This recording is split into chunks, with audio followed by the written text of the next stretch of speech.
Bonsoir à toutes et à tous et bienvenue à cette nouvelle édition de Direct. En fait, l'État accorde une importance particulière au développement des ports maritimes, certainement pour profiter au maximum de la situation géographique de l'Égypte qui donne et sur la mer Méditerranée et sur la mer Rouge, mais aussi pour maximiser les profits tirés de ce réseau d'un routier, mais aussi les infrastructures récemment développées dans le pays. Quand on parle de port maritime, on ne parle simplement pas de ports qui vont accueillir peut-être pour l'arrivée et le départ du navire, mais justement toute une vie économique qui prend place juste à côté avec des zones industrielles, des services logistiques et autres. Dans ce contexte, le chef de l'État, le président Abdel Fattah el-Sisi, a récemment examiné le développement des ports maritimes comme le port d'Al Saloum et de Gargoub. Il a, dans son contexte, insisté sur l'importance particulière qu'accorde l'État au développement de ces ports, mais aussi au rôle économique que jouent ces ports dans le développement économique en général de l'Égypte. Voici les détails avec Salih Hamed et Shamseline.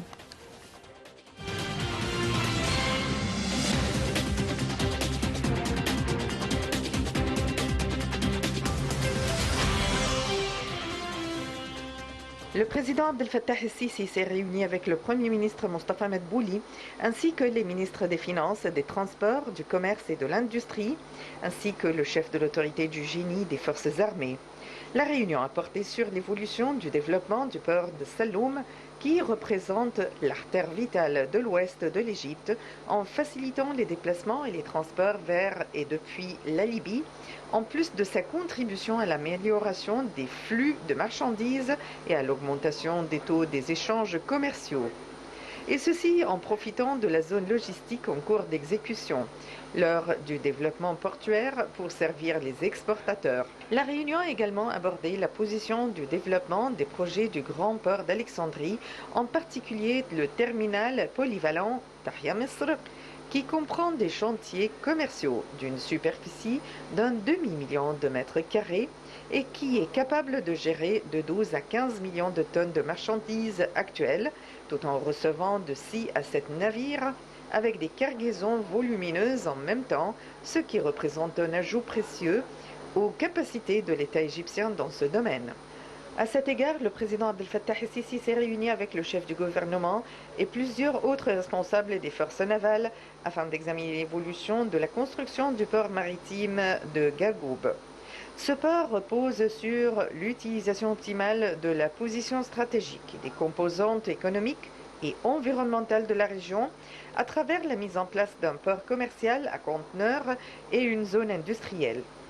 Il s'agit aussi d'une zone de services logistiques et de centres touristiques internationaux dans le but de maximiser les revenus du trafic commercial entre l'Égypte, l'Europe et l'Afrique. Le chef de l'État a souligné la grande importance de ces efforts pour développer l'économie égyptienne et l'a hissé au rang dans le pays développé sur le plan commercial et industriel. En plus de développer des zones adjacentes au port dans les domaines logistiques, industriels et de services, notamment au regard de ce qui distingue actuellement l'Égypte en termes de réseau routier et des axes internationaux. Il s'agit aussi d'un des moyens de transport modernes, qu'ils soient mis en place ou en cours, ce qui contribue à reformuler la réalité égyptienne vers le progrès et le développement durable.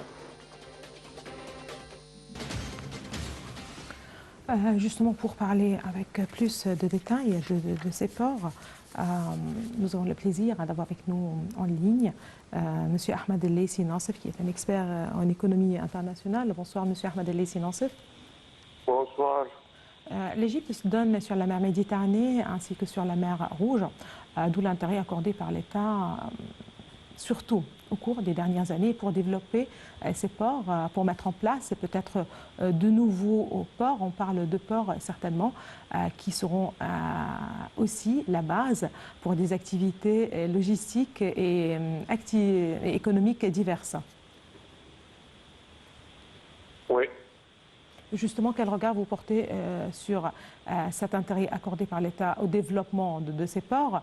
On a vu le chef de l'État, le président Abdel Fattah el-Sisi, qui a parlé en particulier récemment du port d'El Saloum, du port de Gargoub, mais aussi de l'attention accordée par l'État à la mise en place, mais aussi au développement de certains ports.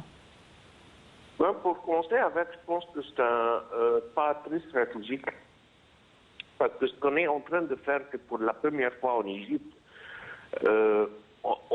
on essaye de commencer à utiliser la position de l'Égypte qui est énormément unique comme une source de valeur ajoutée pour l'économie du pays.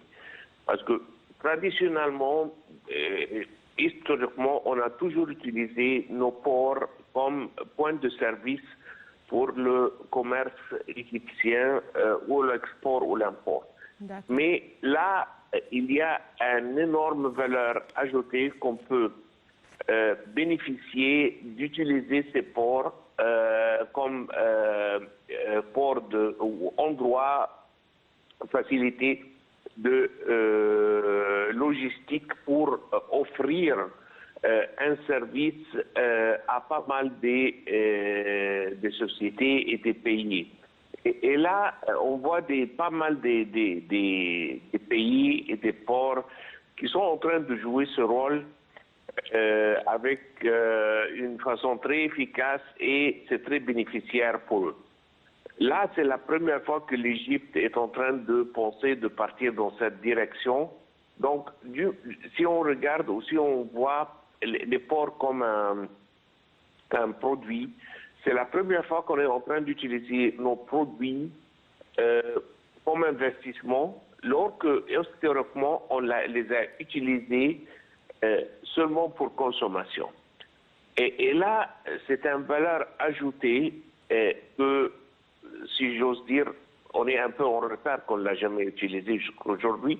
Mais là, avec la vision très simple de l'administration et du président Sisi, on est en train d'embarquer sur ce trajet que je pense que ça va apporter énormément de bénéfices pour le pays. Très bien. On parle particulièrement justement du port de Gargoub, puisque le Caire esquisse en fait à Gargoub le contour justement d'un portail vers les vieux continents. Cette base, il faut le rappeler, navale, attire sur la façade méditerranéenne de multiples projets d'investissement, notamment, il faut le rappeler, dans l'énergie. Donc aussi un apport économique plus important. Allô? Oui. Oui. Bon, on s'est coupé. Vous répétez la question, s'il vous plaît, je vous entends très mal. Je parle du port de Gargoub. Oui. Pourquoi? Parce qu'en fait, il s'agit là de contours d'un portail vers les vieux continents, vers l'Europe, justement, qui devrait aussi être considéré comme une base navale qui attire sur cette façade méditerranéenne, justement, de multiples projets d'investissement, notamment dans l'énergie. On parle en particulier d'investissement dans le domaine de l'énergie, au regard aussi de l'intérêt accordé par l'État au développement de ce secteur. Non, tout à fait. Si on jette un petit coup d'œil sur la carte du sud-est de Méditerranée, ce qu'on va voir que pour, je pense, dans les environs de 5000 kilomètres ou un peu plus, l'Égypte et la côte égyptienne, c'est le seul endroit dans cette région où, qui est stable, vraiment, qui est sécurisé. Il y a la Libye à gauche, vers l'ouest, et on sait tous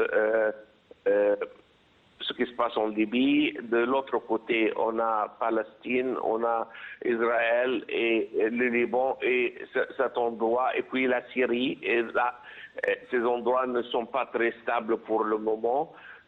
Donc, si quelqu'un, notamment en Europe, voudrait investir, Donc l'Égypte est le premier choix.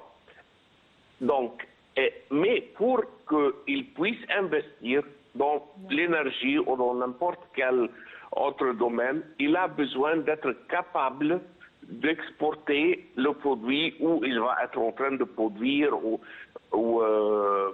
fournir l'Europe avec. Et là, on n'a pas la capacité, on n'a pas la sophistication, on n'a pas les moyens dans les vieux ports qu'on a pour servir ce genre de trafic additionnel, si vous voulez. On n'a pas la capacité. Donc la solution, c'est une autre fois, une deuxième fois, utiliser le don qu'on a comme Égypte avec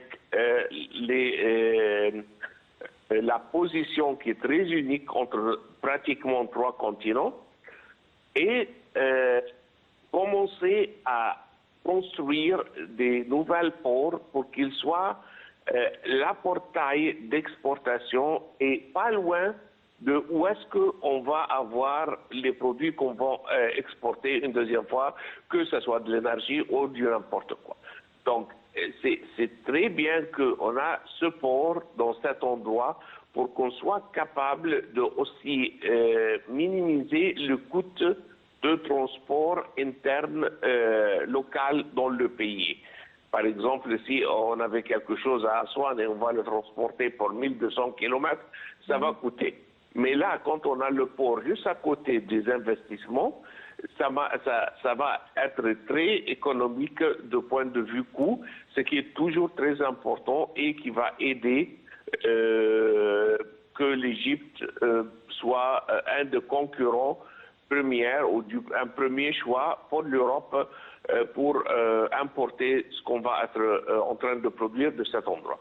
Très bien, un point de départ très important pour certaines industries, pour l'exportation, c'est certainement, mais aussi un centre logistique très important, un centre pour les activités logistiques qui devrait servir aussi les pays qui sont juste à côté.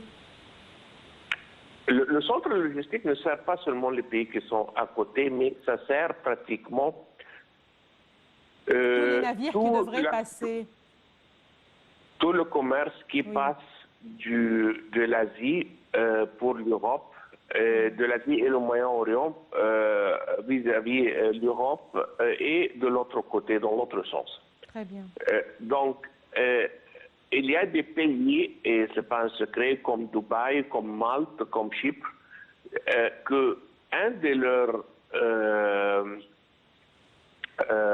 sources de revenus principales, ce sont des services logiciels. Et là, en Égypte, malheureusement, il y a eu, disons, quelques expériences dans le passé qui n'étaient pas très réussies. Et là, on est vraiment en train d'apprendre des leçons et qu'est-ce qui ne s'est pas bien passé dans le passé. Et on est en train de planifier pour qu'on peut utiliser une deuxième fois l'idée du support logistique comme valeur ajoutée pour l'économie. On a déjà, on a presque 14% du commerce mondial qui passe par le canal de Suez. Et c'est vraiment très dommage qu'on a tout ce montant de commerce mondial qui passe pratiquement chez nous, mais ils sont en train de chercher et dépenser pour leur support logiciel ailleurs. Ça n'a pas de sens vraiment. C'est une très grande opportunité perdue pour l'Égypte. Et là, pour la première fois, on est en train de partir dans cette direction. Parfait. Un port à sec, c'est justement une étendue de terre aménagée et connectée à un port maritime par voie routière, ferroviaire ou fluviale pour le groupage et la distribution de marchandises. Certainement, c'est une plateforme située en dehors de la zone portuaire. aujourd'hui, on voit aussi une attention accordée à ces ports dits à sec, les ports à sec. Tout à fait. Il y a plusieurs modèles qui sont un peu différents. Ça dépend aussi de quel genre de support logiciel.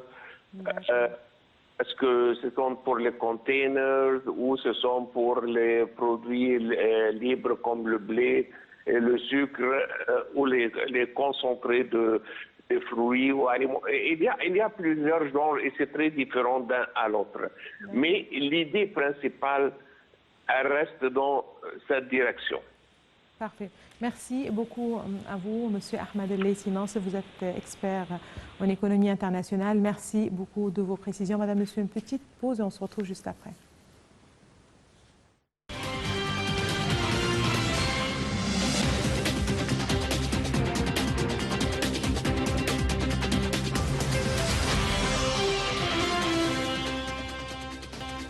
L'Égypte, pays transcontinental, possède l'une des économies les plus diversifiées de la Méditerranée et du monde arabe. L'Égypte a enregistré une croissance économique positive depuis le lancement d'un programme de réforme financière en 2016 et a mis en place justement un programme aussi d'expansion du secteur informatique égyptien. Elle jouit de la présence de 7 ports importants avec des caractéristiques très particulières. En fait, certains ports, on parle de près d'une quinzaine de ports commerciaux, outre les ports plus ou moins spécifiques. Donc plus de détails tout de suite avec Salih Ahmed Shamsenaï.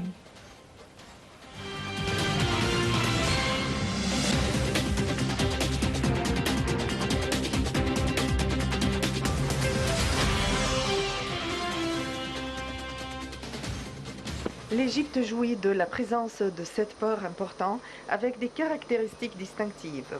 Le port d'Alexandrie, qui gère environ les 3/4 du commerce maritime du pays et génère environ 60% des recettes commerciales. Situé sur la côte nord de l'Égypte, entre la mer Méditerranée et le lac Mariout, elle soutient une économie industrielle, commerciale et agricole diversifiée. Le port de Damiet, à 70 km de Port Saïd, c'est le deuxième port le plus actif d'Égypte et traite des produits agricoles, des engrais, des meubles, du ciment, des céréales, des marchandises générales et des conteneurs. Initialement un petit port et un lieu d'importance historique, le port de Damiet a été agrandi et rénové pour soulager la congestion à Alexandrie. Le port de Port Saïd se trouve à l'entrée nord du canal de Suez. Il dessert également un vaste secteur de la pêche et une base industrielle diversifiée dont la fabrication de textiles, la fabrication de verre, les cosmétiques, les montres, les pneus automobiles et les batteries. Le port d'Adawiya est situé sur la côte ouest de la baie de Suez et traite des céréales, des denrées alimentaires, l'urée, ciment, le riz, les bobines d'acier, le sucre et le blé.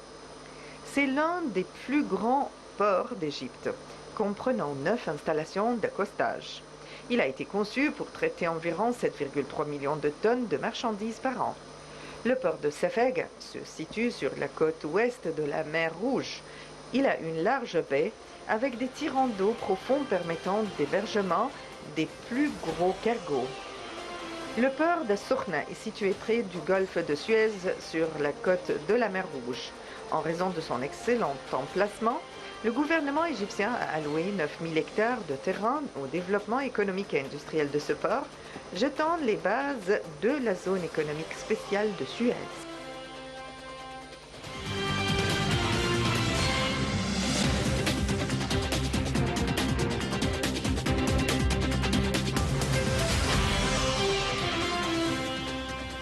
Nous parlons toujours des ports, surtout les ports maritimes que possède l'Égypte. Et justement, à présent, nous avons le plaisir d'avoir avec nous en ligne Dr Amr Saleh, qui est un expert en économie.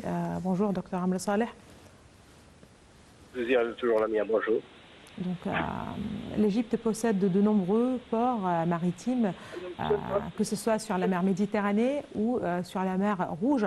Une attention très particulière est accordée par l'État au développement surtout du port d'Al-Sokhna, certainement vu sa position stratégique sur la mer Rouge, mais aussi là, puisqu'il s'agit d'un port qui devrait être un centre aussi pour le commerce mondial. On parle d'un centre pour le commerce mondial d'un côté, mais aussi un centre logistique très important et aussi un port qui devrait mettre plus en valeur les projets d'hydrogène vert. Là, encore une fois, on parle d'un des projets les plus importants du pays. Oui, tout à fait. Vous savez que l'Égypte a des plans d'avenir avec beaucoup d'espoir d'être une plateforme sur le commerce international, notamment avec le développement et l'approbation de la zone économique du canal de Suez. L'Égypte avait investi énormément dans cette infrastructure. Ces zones économiques qui devraient attirer des FDI, ce qu'on appelle Foreign Direct Investment, ou des investissements étrangers dans le secteur logistique et dans le secteur industriel. Donc vous avez besoin, pour que ces zones deviennent internationales et que ce soit des plateformes internationales, vous avez besoin que ces zones aient des services, et notamment des services dans le domaine du transport maritime. D'où les plans de l'Égypte de la construction et de l'amélioration aussi de la capacité économique et de transport maritime de ces ports. Vous avez cité le port de Safaga, vous avez cité les ports qui se trouvent sur la Méditerranée. Ain Sokhna devient un port important, notamment avec les développements aussi et la construction de cet réseau de transport routier qui lie les ports maritimes Safaga et Ain Sokhna avec le delta et la Haute-Égypte. Donc il faut voir ce développement d'un cadre général, c'est-à-dire que vous avez des zones économiques, industrielles, notamment la zone du canal du Suez, qui avait, et d'ailleurs notamment aujourd'hui, attire énormément d'investisseurs du monde, avec aussi le développement des industries et de l'industrie et des projets industriels qui se trouvent en Haute-Égypte, qui sont liés à ces ports avec un réseau routier. Ajoutons à cela, et vous avez peut-être lu et vu les chiffres qui avaient été annoncés récemment, vous avez vu l'augmentation énorme, la croissance énorme des exportations égyptiennes qui avaient atteint un taux de record de 32 milliards de dollars, 33 milliards de dollars. C'est un taux record. L'Égypte n'avait jamais enregistré ce taux record. Et donc, les exportations égyptiennes, pour accroître les exportations égyptiennes, vous avez besoin de réseaux, non seulement de réseaux maritimes, mais vous avez aussi besoin de réseaux de transport routier, ce qui a été en fait approuvé. Et d'ailleurs, c'est si vous voyez le plan de développement de l'Égypte 2030, vous allez apercevoir que l'Égypte a déjà planifié en fait pour la construction de ces réseaux routiers liés, notamment pour revenir à votre question, liés aussi à des ports maritimes qui devraient être des ports internationaux, non seulement pour les exportations égyptiennes et pour l'industrie et les services égyptiens, mais pour le commerce international, notamment que l'Égypte se trouve dans une position géographique très intéressante au carrefour du monde. Donc, oui, pour revenir à votre question, une plateforme internationale, logistique et des infrastructures énormes édifié au cours de ces dernières années, notamment dans les ports maritimes pour venir aux besoins du commerce, non seulement du commerce égyptien et des exportations égyptiennes, mais pour le commerce aussi international. Très bien. En ce qui concerne le commerce international, parallèlement au port de la Méditerranée, de la mer Rouge, mais aussi cette attention très particulière accordée Allô, docteur Amr Saleh? Oui, je vous écoute. Donc, je parle de l'idée de faire de l'Égypte le portail vers l'Afrique, c'est-à-dire qui devrait recevoir les marchandises ou les activités justement qui viennent de l'autre côté de la Méditerranée et qui devrait passer vers l'Afrique. Là aussi, encore une fois, c'est grâce à la situation stratégique de l'Égypte, mais aussi aux des efforts mis en place pour développer l'infrastructure et les ports, ainsi que les autres. Avec des relations économiques, non seulement économiques, mais politiques, culturelles et historiques avec l'Afrique. Le président Fattah al-Sisi a présidé l'organisation africaine. Le président Fattah al-Sisi a lié, a renoué les liens avec l'Afrique. L'Égypte possède un potentiel et un héritage très important en Afrique. L'Afrique qui est un continent, et si vous me permettez, je vais revenir aux propos du président Fattah al-Sisi lors de sa présidence de l'Union africaine, quand il avait appelé à ce que les guerres cessent et au développement de l'Afrique par les Africains pour les Africains. Vous savez que l'Afrique et beaucoup de nombre de pays africains réalisent des taux de croissance énormes, au-delà de 5-6%, ce qui sont des taux très importants. Et donc, le développement et la croissance économique en Afrique a besoin de l'Égypte. Je répète, le développement et la croissance économique de l'Afrique a besoin de l'Égypte avec sa position, non seulement, comme vous l'avez cité, stratégique au carrefour du monde, mais aussi avec sa position politique et ses liens politiques. Donc l'Égypte peut jouer à plateforme et un noyau de liens très important dans le commerce international, dans le commerce interafricain, non seulement dans le commerce interafricain, mais aussi dans le commerce international vers l'Afrique. L'Égypte est liée à un nombre de pays, je cite la Chine, je cite les Émirats arabes unis, je cite nombre de pays arabes, les pays du Golfe. L'Égypte est liée avec ces pays avec des accords de coopération bilatérale, et donc ce qui permet à ces pays de s'infiltrer et de pénétrer l'Afrique à travers l'Égypte. L'Égypte est membre du COMESA, comme aussi l'Égypte est le promoteur de ce rêve du chemin de fer et de la route qui va de l'Afrique du Sud jusqu'à Alexandrie. Et donc, l'Égypte, oui, l'Égypte déploie des efforts très importants dans le domaine du commerce international interafricain, mais aussi dans le commerce vers l'Afrique, qui est un potentiel très important, non seulement pour l'Égypte, mais aussi et surtout pour les pays africains, notamment, comme je l'avais dit, que l'Égypte entretient des relations historiques, politiques, culturelles, économiques très importantes avec l'Afrique, et les liens qu'avait retissé le président Fattah al-Sisi avec les pays africains récemment est en faveur du développement des pays africains et du continent africain et du commerce extérieur de l'Afrique. Très bien, un dernier point, s'il vous plaît, docteur Amr Saleh, qui concerne cette nouvelle tendance, si l'on peut dire, et qui vise à privatiser certains projets égyptiens dans certains ports, ou même en partie, ou pour le fonctionnement, ne serait-ce que pour le fonctionnement, peut-être pour certains ports.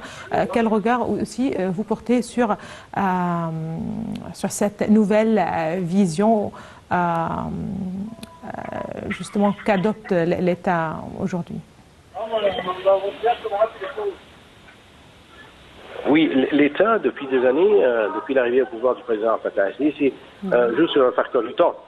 et la croissance économique de l'Égypte est un volet primordial. Il faut réaliser un développement économique. Il faut réaliser un développement économique au-delà, en Égypte, au-delà de 5-6%. Nous avons atteint un taux record de 5,6% au cours des dernières années, avant le Covid, et tout s'était arrêté un peu a été freiné avec la guerre de l'Ukraine et le Covid-19. Mais vous savez peut-être mieux que moi que l'Égypte avait enregistré, il a été parmi les 18 pays du monde, seulement 18 pays du monde parmi l'Égypte, qui avait réalisé un taux positif de croissance économique au cours de la crise et de la pandémie. Et donc pour cela, nous avons besoin de croître notre développement économique. Et ce développement économique et l'arrivée des investissements étrangers, mais aussi la croissance des investissements locaux, ne pourrait avoir lieu sans des infrastructures et sans des dépenses publiques. Et c'est pour ça que d'ailleurs l'Égypte dépense énormément. Vous avez des dépenses publiques considérables. Prenons par exemple le Sinaï. Le Sinaï où nous avons eu un taux record de dépenses publiques pour le développement du Sinaï, à peu près 700 milliards de livres égyptiennes. On parle de 700 milliards, non seulement de millions, mais 2 milliards de livres égyptiennes pour le développement du Sinaï. 2 milliards de livres égyptiennes pour le développement de nouvelles agglomérations comme la ville de Al-Alamein ou de la nouvelle capitale ou des zones agricoles en Haute-Égypte, le Farafra, dans les oasis égyptiennes, aussi en Haute-Égypte, des zones notamment industrielles nouvelles que le président Fattah el-Sisi avait ordonnées pour le développement de l'Égypte. Donc, si vous parlez de croissance économique, vous devez aussi parler de développement d'infrastructures, car sans développement d'infrastructures et sans développement public, sans dépenses publiques, dans ce domaine, vous n'aurez pas ni des investisseurs étrangers ou des investissements ni des exportations locales. Tout à fait. Merci beaucoup à vous, Dr Amoul Saleh. Vous êtes expert en économie. Merci beaucoup de vos précisions.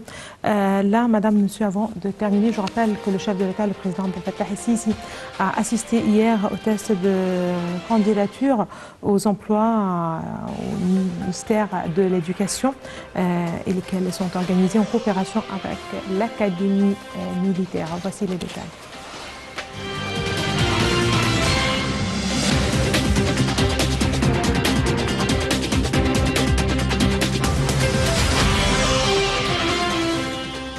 Le président Abdel Fattah el-Sisi a assisté lundi au test des candidats pour rejoindre les emplois au ministère de l'Éducation. Ces tests sont menés en coopération avec l'Académie militaire égyptienne. Ceci a eu lieu en présence du ministre de la Défense et de la Production militaire Mohamed Zaki, le ministre de l'Éducation et de l'Enseignement technique Reda Hegazi et le directeur de l'Académie militaire égyptienne Ashraf Salem Zahir. Le porte-parole de la présidence de la République, le conseiller Ahmed Fahmi, a déclaré que le président Sisi a examiné le système d'enregistrement des résultats des examens électroniques qui surveillent les données des candidats et les résultats qu'ils ont obtenus lors de l'exécution des différentes étapes d'examen. Le chef de l'État a de même discuté avec les candidats pour connaître leur vision et leurs idées concernant les emplois pour lesquels ils postulent et les efforts en cours pour parvenir au développement dans tous les secteurs du pays. Le président Sisi a affirmé le souci de l'État de suivre les normes scientifiques et techniques les plus élevées pour sélectionner les meilleurs cadres humains pour les emplois publics, ceci en performance du gouvernement, en créant un environnement approprié pour fournir aux jeunes des conditions appropriées sur les plans scientifiques, technologiques et techniques à tous les niveaux, contribuant ainsi à relever le niveau des services publics fournis au peuple égyptien.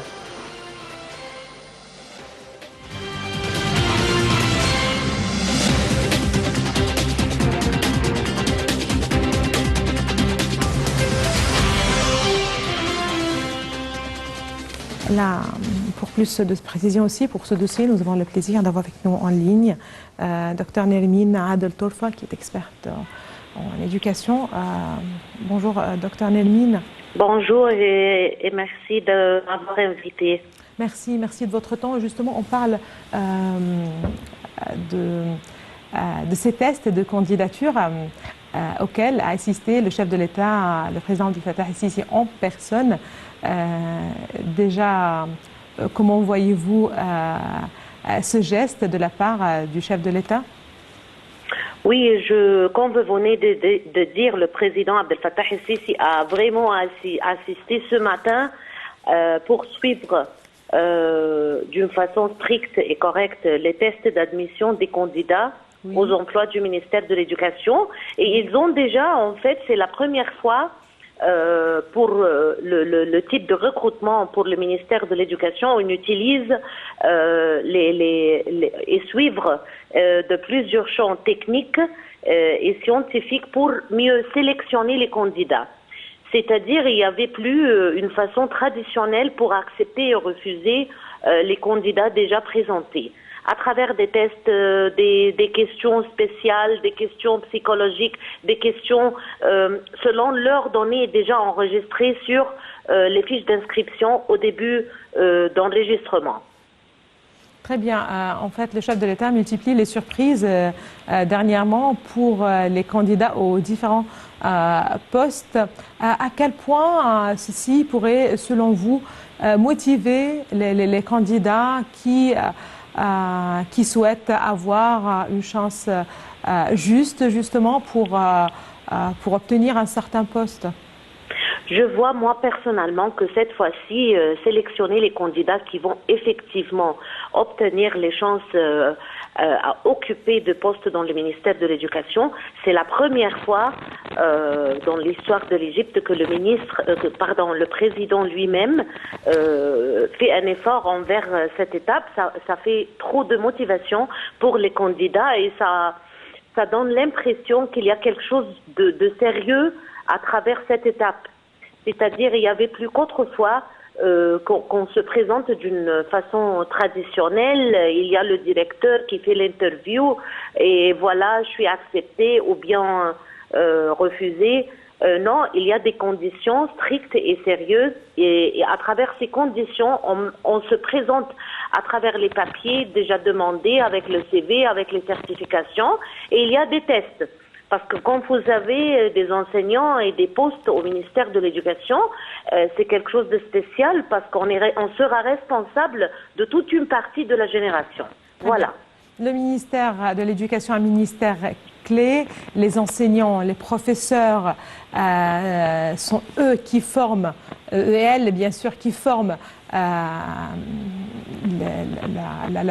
les différentes les générations, qui forment l'enfant qui va devenir après un citoyen pour le faire, pour justement un bon citoyen, ou pour faire de cet enfant un bon citoyen bien éduqué, donc certainement une grande responsabilité. Quels sont selon vous les critères d'admission les plus importants? Les critères d'admission sont sans doute, premièrement, les certifications, les diplômes, le type d'éducation, déjà les candidats acquis dans leur vie. Ça, c'est d'une façon stricte. Il y a d'autres conditions psychologiques qui marquent leur stabilité psychologique, leur différencier leurs différentes sortes de cultures, parce que il faut choisir et sélectionner les professeurs qui ont de variétés de connaissances et variétés de cultures, non plus des professeurs traditionnels.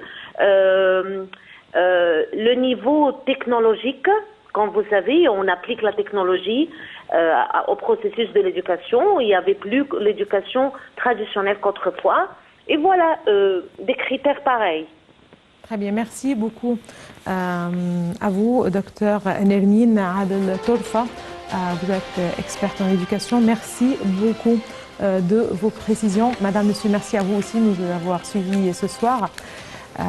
Excellente fin de soirée à toutes et à tous. Et excellent suite le programme national et international.